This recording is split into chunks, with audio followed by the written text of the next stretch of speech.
के तपाईहरुलाई थाहा छ मेरो बुढाले के गर्नुहुन्छ भनेर? आज म मेरो बुढाको पोल खोलिन्छु के गर्नुहुन्छ भनेर।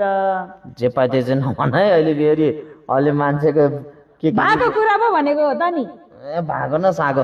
मेरो बुढाले गीत लेख्नुहुन्छ, मुखले पेन्टिङ गर्नुहुन्छ, अनि त्यसपछि गीतलाई सङ्गीत पनि गर्नुहुन्छ, आफैले गीत नि गाउनुहुन्छ हैन त? गर्छ हो भने अनि आज म के गर्छु भने मेरो बुढालाई एउटा गीत गाउन लाउँछु ल। गाउनुस् त एउटा गीत। नगाउने नि जान्छ। गाउनु न ल, गाउ। यस्तो राम्रो मान्छे म गाउँदैन भनेर हुन्छ? गाउनु त। गाउनु ल ठिकै छ। अब घर गरिहाल्यो गाईजोरू। तपाईँहरूले सबैले माया गर्छ कि गर्दैन?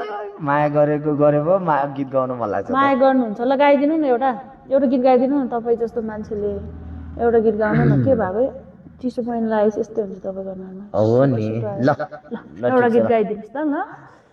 माया भन्ने कुरा पनि अचम्मैको हो, बसेपछि भन्दैन को सानो को ठुलो। माया भन्ने कुरा पनि अचम्मैको हो, बसेपछि भन्दैन को सानो को ठुलो। सिक्नु पनि नपर्ने, सिकाउनु नि नपर्ने, रातको निदा दिनको भोक सबै बिगार्ने। यो मायाले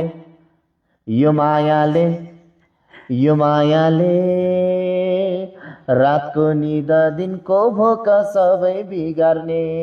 थ्याङ्क यू। राम्रो गाउनुभयो त सर तपाईँले। अहिले राम्रो लाग्ने गरी यो भिडियो हाल्ने होइन फेरि। राम्रो भएको छ हाल्दैन, मैले यतिकै बनाएको हो कि। हाल्नु पर्दैन, छोडिदियो। हाल्दैन। भिडियो हालेर के काम।